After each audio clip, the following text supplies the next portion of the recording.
안녕하세요. 토요미스테리 디바제시카입니다. 2007년 4월 16일 오후 3시 45분 호주 해상을 지나고 있던 헬리콥터가 우연히 바다에 덩그러니 떠있는 요트 한 대를 발견합니다. 근데 이상했죠. 어딘가 배가 고요해 보이는 겁니다. 그래서 좀 더 가까이 접근해 보는데 선상에 사람이 한 명도 보이지 않았어요. 이 헬리콥터가 접근을 하려면 요란한 소리를 냈을 거고 또 일대 거센 바람이 불었는데요. 그럼에도 불구하고 여전히 요트에선 아무런 반응이 없었죠. 설마 이거? 불길한 예감이 들어서 바로 신고가 접수되었고요. 이후 호주 해안경비대가 출동을 해서 표류 중이던 이 요트를 확인합니다. 배 이름은 카즈 2호. 내부를 살펴보는데 우려와 달리 안은 아무 일도 없었다는 듯 너무도 평온했습니다. 고장이 난 배인가 싶었지만 엔진은 문제없이 작동을 했고요. 라디오와 GPS 같은 중요 장치도 모두 정상이었죠. 또 구명조끼나 응급조명 같은 것도 다 제 위치에 잘 보관이 되어 있습니다. 게다가요, 자세히 보니까 테이블 위에 노트북이 올려져 있는데 전원이 켜져 있고 또 여러 무선 장비들도 전원이 모두 켜져 있었고요. 심지어 테이블 위에는 곧 식사를 할 것처럼 음식과 식기들이 가지런히 차려져 있습니다. 게다가 요트 한쪽에는 빨랫줄에 옷이 널려 있고요. 또 방금 벗은 듯한 안경과 티셔츠도 보였죠. 이 상황으로만 봤을 때 지금 당장이라도 요트 밑에 쪽에서라도 누군가 오셨어요 하면서 경비대를 반길 것 같은 느낌이었습니다. 자, 그럼 도대체 이 배 안에 있던 사람들은 어디로 사라진 걸까요? 배가 어디서 왔는지부터 알아야 했습니다. 카즈 2호는 사흘 전인 4월 15일 오전 9시에 출항을 시작했어요.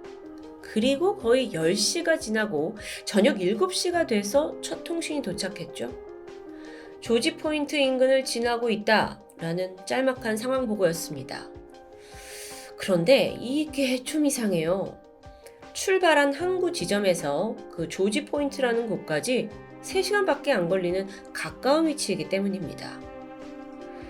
심지어 이 통신 이후에 카즈 2호에서는 그 어떠한 반응도 보이지 않았죠. 그게 처음이자 마지막 통신이었습니다. 배에 타고 있던 사람들은 3명의 중년 남성, 69세의 피터 턴스테드, 63세의 제임스 턴스테드, 이 두 사람은 형제였고요. 또 이들과 가깝게 지내던 이웃, 56세의 데렉 베툰도 함께였습니다. 이 세 사람은요, 평소에도 트리오라고 불릴 정도로 가까운 사이였죠. 이들이 오랫동안 꿈꿔온 버킷리스트가 있었는데 그게 바로 은퇴를 한 후에 배를 타고 낚시를 하면서 유유자적한 시간을 보내는 거였습니다. 조금만 더 알아보면 턴스테드 형제는 어릴 때부터 항해를 하던 사람들이에요. 또 젊은 시절에는 해상구조대에서 자원봉사자로 일한 적이 있을 만큼 바다가 친숙한 사람들이죠. 데렉도 마찬가지입니다. 그는 1년 전에 큰 맘을 먹고 1억짜리 새 요트를 구매했는데 이게 길이 9.8m의 쌍동선 요트였습니다. 참고로 쌍동선이란 건 이 사진에서처럼 같은 두 개의 선체를 간격을 두고 갑판 위에 결합한 걸 말합니다. 데렉은 이 배에 카즈 2호라는 이름을 붙였고요.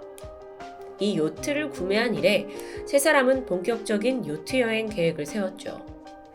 이 요트 여행엔 많은 게 필요한데 기본적인 항해 방법, 그리고 통신 방법, 내비게이션 사용법까지 기술적인 건 당연했고요.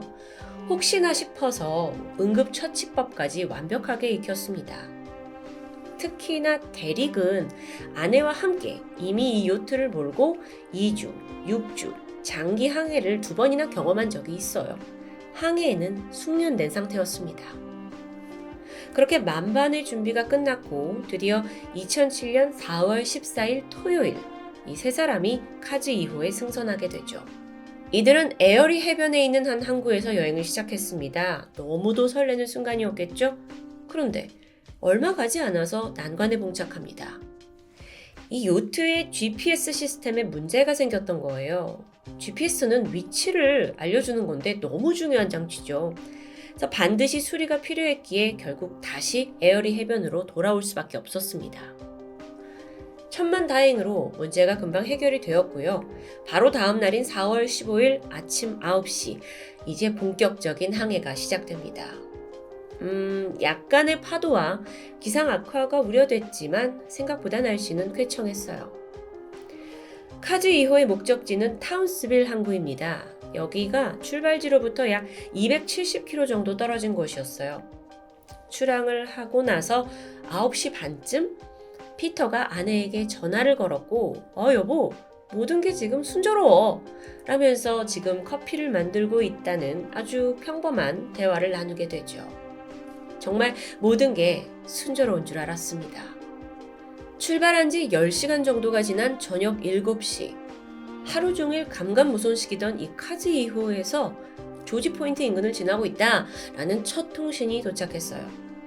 이곳은 출발지로부터 3시간 거리인 가까운 곳이죠. 근데 왜 저녁 7시에 통신이 온 걸까? 물론 이들이 낚시를 좋아하는 사람들이라 가던 길에 요트를 세워놓고 한참 낚시를 즐겼을 수도 있습니다. 또 만약 그게 아니라면 GPS가 또 한 번의 문제를 일으켜서 위치를 착각했을 수도 있고요. 어쨌든 카즈 2호는 그 이후에도 아무런 통신을 하지 않았습니다. 그리고 출항한 지 3일 만인 4월 18일 해안경비대가 텅 비어있는 이 유령 요트를 발견하게 된 거죠. 그런데요, 여러분, 이 발견 지점도 좀 이상했습니다. 출발지는 에어리 해변이었죠. 그리고 목적지는 타운스빌입니다. 그럼 그곳으로 가던 길에 이게 있어야 하는데 배가 놓인 건 전혀 동떨어진 곳이었어요. 혹시 이들이 중간에 갑자기 항로를 바꾼 걸까요? 가능하긴 한데요. 사실 이 배에 타고 있던 세 사람 모두 지긋한 중년 남성들입니다. 이미 몇 달 전부터 철저히 계획을 한 거인데 항로를 이렇게 중간에 충동적으로 바꿨다는 건 결코 이들의 성향과 맞지 않았죠. 혹시나 응급 상황이 있던 건 아닌가 싶었는데 구명조끼도 다 그대로고 단서가 없습니다. 그러던 와중에 한 가지 눈에 띄는 게 있긴 한데 요트의 돛 한쪽이 좀 심하게 찢겨져 있었어요. 그럼 혹시 풍랑을 만났다? 라고 여기기에는 또 이 찢겨진 돛 하나 외에는 그 어떤 데미지도 배에 보이지 않았고요. 그럼 혹시 해적의 공격? 좀 말이 안 되긴 하죠. 해적이 아니더라도 뭔가 이들의 돈을 노리고 납치? 해안경비대가 아예 본격적으로 배를 항구로 가져와서 좀 더 조사했습니다. 일단 이 선내에 위급 상황 때 무기로 쓰일 만한 것들이 그대로 발견됐어요. 침대 아래에서 밀폐된 용기에 들어있던 탄약 총기 또한 그 자리에 있었고요. 또 서랍 안에서 같은 구경의 총알도 발견됩니다. 그러니까 쓰지 않았다는 거죠. 모든 것들이 얌전히 제자리에 있었기 때문에 이 배에서 어떤 범죄나 침입의 징후는 쉽게 찾을 수 없었는데요. 여러분, 다행히 요트에는 항해 루트가 기록되는 GPS 추적 장치가 달려 있습니다. 이게 비행기로 치면 약간 블랙박스 같은 거라고도 볼 수 있겠죠. 요트가 어떻게 어디로 움직였는지를 분석해 보면 사라진 이들의 행방을 알 수 있지 않을까요? 그런데 막상 열어보니까 참 기이하게도 이 GPS에 충분한 저장 공간이 있지 않았습니다. 그래서 오직 최근 이틀치만의 기록이 있어요. 근데 지난 이틀은 뭐예요? 이미 배가 해상을 떠돌고 있던 때였기 때문에 사실 그 안에 추적에 도움이 될 만한 정보가 남아있지 않은 겁니다. 너무 답답하죠. 그나마 확실한 건 이 세 사람이 보낸 무전 정보, 우리가 조지 포인트 인근을 지났다, 이것만 확신할 뿐입니다. 그러고 보니까요, 조지 포인트 이 주변은 모래톱 지대가 형성되어 있었어요. 그럼 이제 추정을 우리가 해봐야 되는데 요트가 여기에 좌초되었을 수도 있죠. 그래서 배를 밀어내기 위해서 세 사람이 일단 바다에 뛰어들었는데 그 순간 돌풍이 닥치면서 요트가 멀어져 버렸고 그렇게 바다에 남겨진 이들이 사고를 당했다는 시나리오. 조금 이제 끼워 맞추기식인 것 같긴 한데 이거 외에도 혹시 이제 배가 자초가 돼가지고 아예 다른 배로 옮겨 탔을 수도 있다라고 생각을 합니다. 그런데 해당 지역에 있던 선박들을 조회한 결과 유사한 일이 전혀 없어요.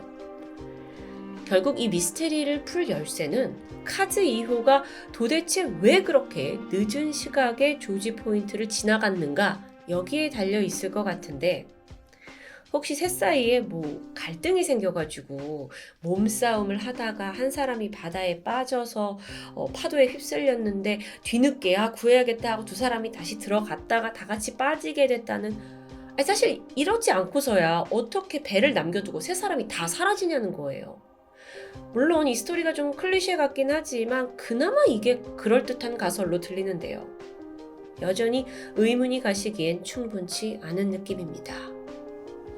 그렇게 아무런 단서도 찾지 못한 채 답답해하던 중에 결정적인 단서가 나옵니다. 바로 배 안에서 촬영된 비디오였어요. 해당 영상은 출항일인 4월 15일 오전 10시 이 형제 중에 동생 제임스가 찍은 것으로 보입니다. 보시면 형 피터는 선미 계단에 앉아 낚시를 하고 있고요. 또 요트의 주인 데렉이 배의 키를 잡고 있었죠. 그 누구도 구명조끼를 입고 있진 않았습니다. 또 마침 카메라가 360도 회전을 하면서 그 섬과 주변을 보여주는데요. 바다 상태를 보니까 좀 눈에 띄게 출렁이죠. 영상은 곧이어 끝이 나는데, 이 비디오가 공개된 직후 다들 이 배가 풍랑을 만났구나, 그래서 돛이 찢어져 있었구나 라고 여기는 듯 했습니다. 근데 그게 또 그렇게 단순하지 않아요. 사람을 배에서 떨어뜨릴 만한 강한 풍랑을 만났다? 근데 어떻게 요트 안에 이 테이블에는 음식들이 저렇게 가지런히 놓여 있을 수 있을까요? 위급 상황에 가장 먼저 찾아야 했을 구명조끼도 그대로였습니다. 자, 여러분, 이 미스테리 잠시 접어두고 일단 실종자들을 찾는 게 급선무겠죠. 해안경비대는 대대적인 수색을 펼쳤습니다. 구조대는 물론이고 헬리콥터, 경비행기, 또 상업 선박까지 모두 동원했어요. 야간에는요, 적외선 탐지 기능을 갖춘 항공기를 띄워서 바다를 뒤졌지만 실종자들이 도무지 나타나지 않았죠. 그렇게 6일 만에 수색 작업은 중단됩니다. 찢어져 있는 돛 하나를 제외하고 너무나 멀쩡한 상태로 텅 비어있는 유령 요트로 발견된 카즈 2호. 이 망망대해에서 증발해버린 세 사람. 이 사건은요, 어떤 단서도 흔적도 찾지 못한 채 미궁에 빠져버려요. 그리고 실종 16개월이 지난 2008년 8월에 사건을 공식적으로 정리한 수사 보고서가 공개되죠. 여기에서는 그동안 말씀드린 많은 가설들 중에서 그나마 가장 가능성이 있는 한 시나리오가 채택됩니다. 자, 이제부터 말할 내용은 그 시나리오를 바탕으로 구성된 거죠. 사건은 마지막 통신이 이루어진 조지 포인트 인근에서 벌어졌습니다. 비디오에서 볼 수 있듯이 형 피터가 낚시를 하고 있었어요. 그런데 미끼가 방향키에 걸렸고 이걸 푸는 과정에서 사고로 배 밖으로 떨어집니다. 즉각 비디오를 찍고 있던 동생 제임스가 형을 구하러 바다에 뛰어들었죠.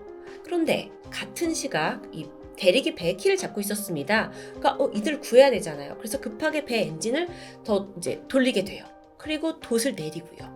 그런데 그 과정에서 돛이 반대쪽으로 급격히 돌아갔고 이게 데렉의 몸을 쳐서 그 또한 바다에 빠지게 되었다는, 결국 요트는 따라잡을 수 없는 속도로 점점 멀어져 갔고 조난자들은 체력이 다해서 바다에서 익사할 수밖에 없었다 라는 게 가설입니다. 카즈 2호의 일부 흔적이 이 시나리오를 뒷받침하고 있어요. 그리고 물론 가능성 높은 가설 중에 하나일 뿐이죠. 하지만 실종자 가족들과 또 일부 현지 항해사들은 이거 말도 안 된다 라면서 동의할 수 없다고 반발했죠. 사실 이게 굉장히 어렵게 나온 결론이에요. 뭔가 결론이 나야 하니까 막 결론을 꾸겨 맞춘 듯한? 그래서 이 시나리오를 만든 검시관조차도 꼭 이렇다고 100% 단정할 순 없다라는 여지를 남겨두게 되죠. 여러분, 이런 유령배 관련 미스테리 사건에는 종종 음모론도 등장합니다. 그래서 미확인 수중물체에 의해서 납치된 거다. 전설 속의 바다 괴물의 공격을 받았다까지 등등 이런저런 이야기가 많았습니다. 하지만 답은 결국 찾지 못했죠. 그때 이후 카즈 2호 미스테리는 현대판 메리 셀레스토라고 불리면서 세계의 미스테리로 남아버렸습니다. 메리 셀레스토는 잘 아시다시피 가장 유명한 유령배라고 할 수 있겠죠. 톰에서도 다룬 적이 있었는데요. 이 또한 배가 덩그러니 혼자 남아 있었다는 점에서 유령 요트라는 씁쓸한 별칭이 붙게 되죠.